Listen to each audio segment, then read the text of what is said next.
Hi everybody. Yeah, this is my YouTube channel.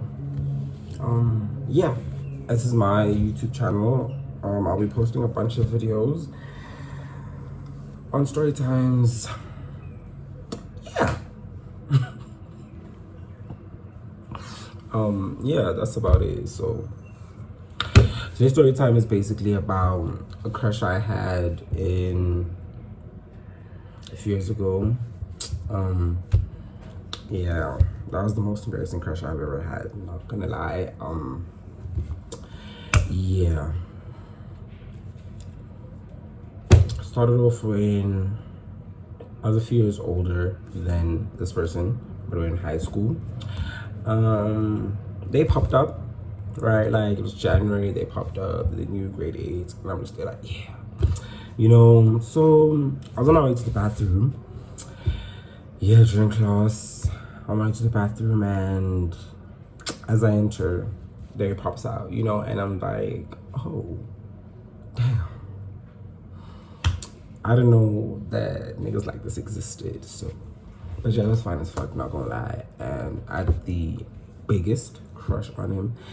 And I feel like, at the moment, it was the love of my life. Like, deadass. Like, at the moment, I felt like he was the love of my life. And nobody could tell me any different. Like, that was my nigga. My nigga for the next 2 years. Like, that was my nigga. Like, I had the, when I mean I had the biggest crush on this person. Like, to the point where, like, even if they see this video, it's not gonna, they're not gonna see the video, but like, to the point where, like, it consumed my entire being, because okay, first of all, like I said, I was going in the toilet and they're walking out and like they just like stared at me, and like with my delusional ass, I thought that was like a signal, and like, ayo, fine ass, and I literally thought that's what he was saying with his eyes. I thought it was like saying, ayo, fine ass, and like, yeah, I think moving past that has made me realize that like he wasn't saying ayo, fine ass, he was like basically saying, oh, hi, I'm you. Basically, I feel like that's all he was saying, like, because, yeah, so, actually, really good. Actually, and then that progressed in, we had Valentine's Day in February, so it's kind of like you could, like, send your crush, like a little letter, you just write the grade, and, like, and then, like, you put it in a box, and then the school, like, distributes it, like across the school. We had this, like, culture in our school that they did that. And then we did that, and I remember the crash. But thinking about it, like, I'm not gonna lie, that was the most fun crush I've ever had, because this nigga never entertained me, never spoke to me. He would just stare with his friend. They would just like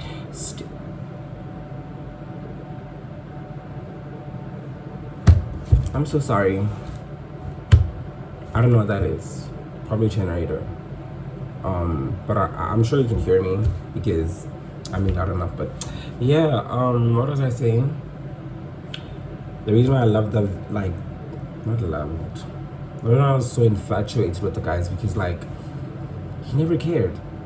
And I was so attracted. I was like, oh my god, he must love me. He must love me. Little I know he did. But yeah, it's done. Okay, performative. But like I was saying, and then that happened, and then I was like, okay, cool. He got my message, then paid me dust, right? The year progressed. My cousin was in the same year as him, and one of my closest friends at the time was in the same year as him. So time progressed. I was just like having full-blown stare downs with this guy, like whenever he passes, and it's like, and like, actually two of my cousins were in his grade, and one of my friends was in his grade. And then, yeah, long story short, one of my male cousins wanted to, like, he was like, I'm not getting involved, because that was his friend. Still our friends though. My female cousin, who was lesbian, whatever, was lesbian, she went to him and was like, oh, my cousin would like to speak to you. I didn't say I want to speak to this guy. I didn't say that. She just did that on purpose because she knew I liked him. And the guy was pulling up to speak to me, and then I ran away. Yeah. And second time, what happened was my friend in that year called the guy also to speak to me, and I ran away. 2 occasions because why name that Talana Nyamsaba. Yeah, that was my husband. That's my husband. Oh God! And I see him today. Like I've never seen him like ever since. Never mind. Cool. And then that happened, and then the following year came, right? Cool, and then like I was just like, I wrote him a letter. Actually, wait.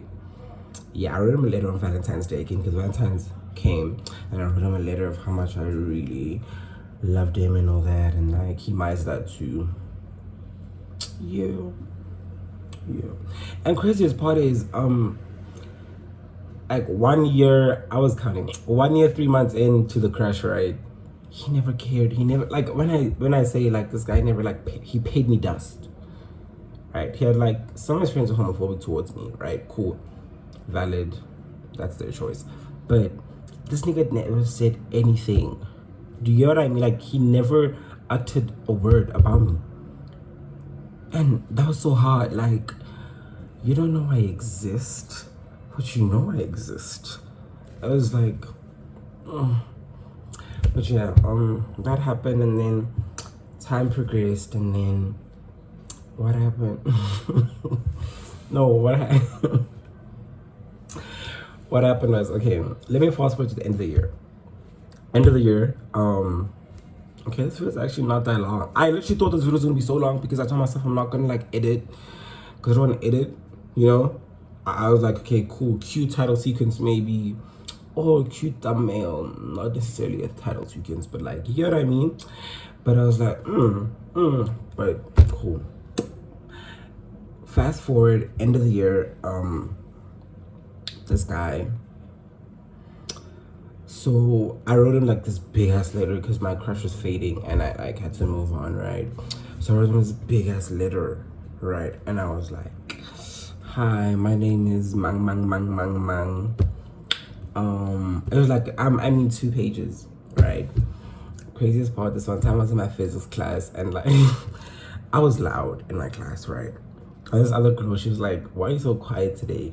And he was at the back, because with us, our school had this whole thing where like, if a teacher's not there, you have your own timetable, then you have to go to the other teacher, like, yeah, whatever. So it was like Tusach, because it's an Afrikaans school, so you had to go to your Tusach. And his Tusach was my physics teacher. And he pulls up, tell me why I was quiet the entire time. Like, that's the one thing about that I didn't say about the crush. So like, whenever he was around, I was mute. And it just makes me be like, made me feel like a trad wife. Like, oh my God, my man's here, let me behave. On some real shit, but like, I genuinely felt like a trad wife. I was like, on your best behavior and can't embarrass you, man. You know, like, how's he gonna marry you, Mom Shaza? Like, it wasn't like necessarily big as it. Like, it was like when it's tall, it was particular. Like, oh, mama on his tunes. Yeah. Type shit, I mean, his tunes. Yeah, oots. So I was a trad wife. Although serious. Yeah, as I was saying, I was writing my letter, and then I wrote, because I love soccer, like, as if I was a straight man. So I wrote to him, and I was like, hi, I'm really in love with you, and I have since that first day I met you. Obviously, I didn't write my name. Oh no, I'm lying. I didn't write my name, because what had happened was, I didn't write my name. I just wrote, no, I did write my name. I didn't write my name. No, I did. No, listen, wait. No, I did write my name, my surname, my age. And I told him that my favorite soccer player is Neymar, which it is. At the time it was, and it still is. So I just wrote him that my favorite soccer player is Neymar. My favorite like teams are like Barcelona, Man United, PSG, Real Madrid. You get me, like. So just like telling him that like this is who I am. I love hiking. I love listening to music. My favorite artists are like Nicki Minaj and Frank Ocean. Very on brand. I was like, this is a get to know me, you know. I wrote him the letter. It was so long. It was like 2 pages. And then I gave it to this one girl who lives near his house. I was like, please give this to my man. And she's like, I know. When we talking, I was like, She sent it to him. And then like she went to him, cool, because I don't lie. I feel like, alright. I was about to say, if I was born a cisgender heterosexual woman, I would have dated this man to this day. But then I realized, if I was a cisgender heterosexual woman, there's no man from my hometown I'd be looking at, because no. If I was a cisgender heterosexual woman, there's no man from my hometown I'd be stingy with my pussy. I don't know why niggas not stingy with their pussy. Bitches not stingy with their pussy. It's like, be stingy with your pussy, bitch. You got a pussy, bitch. But you got a pussy, bitch. That happened, and then as the girl was like proceeding to give it to the guy was like, it's from Specifically, and then the girl was like, yeah, it was like, how you know, like, he's the only person who like likes me like that at school. He knows me. My man knows my undying love for him. It is literally unrequited love, because to this day this man has never spoken to me. He's never entertained me. He's never, like, he will look at me like, you know, with that stare. This one time, like, he came back with his afro, right? I was just like, oof, oof, oof. It was so good in the afro. But yeah, I really liked him. I liked also that he never paid me dust.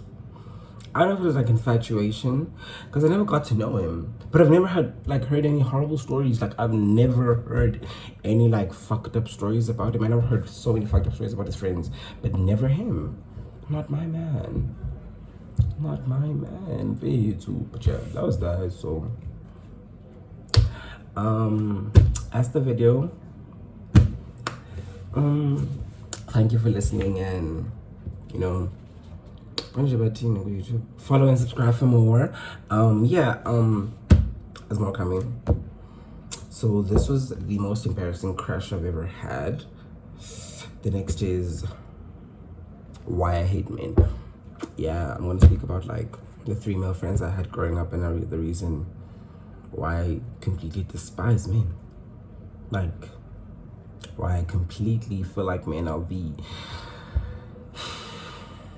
Let's not talk about that. But we'll talk about it next week. Right. Same time, same place. Right.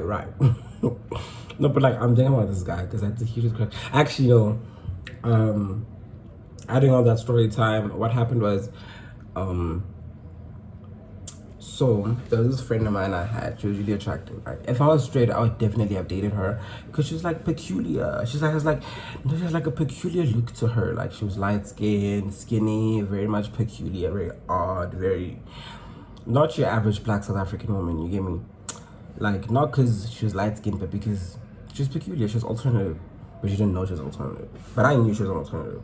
You know, I was like, you're an alt girly, but you don't know you're an alt girly because we're still in high school. And yeah, but we went to the same church. We met through a convention because I used to be Christian, so we went to a church convention, which was like really nice. And then we met there. We exchanged hands. Long story short, me and her became really good friends. It was like an online friendship. She didn't live in my hometown. She lived in like the other town, which was like 30 minutes away from my hometown, but it was really close. So my friend, actually, disclaimer, I had this guy's numbers throughout these whole 2 years, but I never hit him up. And that says a lot, because anybody that knows me knows I'm not afraid of a man. Especially if I like a nigga. Hey, bro, I will hit up a nigga and be like, my boy, we're meant to be together, don't you know that? Can't you see that I will do that. I'm not afraid of niggas. Fuck you, bitch. Like, I'm gonna be whatever. My point is, I like this man so much. I feel like if I really like you, I will never tell you, because one thing I was doing is I was telling everybody but him that I liked him. Yeah. But yeah, long story short, the friend of mine, I asked her to like hit him. I know this is gonna sound like I'm crazy. I asked her to hit him up with her number and speak to him and act like she likes him. God, nah, she's gonna like him because he's attractive.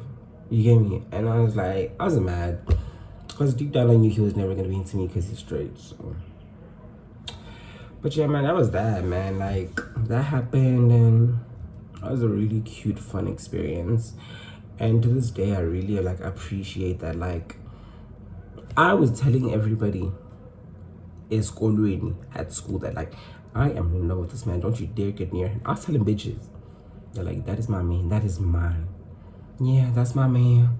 And I'm stick beside. Don't touch my man. And he would like to orify whenever he passes me. I was quiet. It was like him and his friends were like making noise, and like now they're about to pass me, and I'm standing with someone. That's orophobic. Oh my goodness, I missed that experience. Oh my god, like if thing is, the reason I was so afraid to tell him is that his mom knew my mom, and I was like, yo, yo. My mom was in Ibo, and oh girl, I had so much drama like in high school. I don't want to even like, I was like, I'm not, girl, yo, cause my mom would like sometimes be like, Bengi Saba, plus like like in my hometown, everybody knows everybody. I don't know why, but everybody knows everybody. And then I found out that like his grandmother lived like 4 streets away from my street, and I was so pissed. Like, I could have grew up with him. He could have been like my, like a male, that like male friend you have, but you're fucking on the low. I don't have none of those, right? By the way, but like how like in movies it's like those 2 best friends, then they're like secretly fucking like yeah, you get me. He could have been my Chiron, I could have been his Chiron, and he could be my Kevin, reference to Moonlight. But no, I don't want Moonlight because they only like had 1 hand job, and like he treasured that for so long. Wacho me. You know how Moonlight is such a beautiful film. Okay, I'm taking a tangent. Bye everybody, but I just want to say Moonlight is such a beautiful film, but there is no way that he waited over like nearly a decade to just like have a conversation. Hey, boo, catch a dick, girl. In the words of Jules. It's not the 80s, but like my chat was, yo, Sharon did wait half a decade. Or like over it, like almost a decade. Over a hand job. Show me they had 1 hand job. 1 hand job, 1 kiss, hooked for life. I think we never think about that. Yo, Sharon really was like deprived of physical touch and love throughout his childhood, the point that he cherished hand job, Chomi. Hand job. He was in a different town, and he obviously like rebranded as a whole like Skanzonzo gangster, but like you could have had dear lovers. It's Atlanta. You were in fucking Atlanta. It doesn't get gayer than that. Like, hey. Yeah, like, you thought could never be me. I'm a virgin, by the way, but yeah, thank you. But no, could never be. Treasuring hand job and vet. Hand job and vet. Actually, job right now. What's yo, vet? Pull your milk. Hi, boo. Hi, boo. Cause that's what happened. I'm trying to job and vet on the beach. Ngaselwandle. What forever. Ngifuna wena, ngithanda wena. Sithandwa sami. Nguwena kuphela. Ngizokulinda mina. Unyaka ubili. I don't know how to count in Zulu, but I know this is unye, and I know this is shum. 10 is shum, right? So ulinda unyaka oyishumi mfethu. Oyishumi. Can you hear me? Bye everybody. Yeah.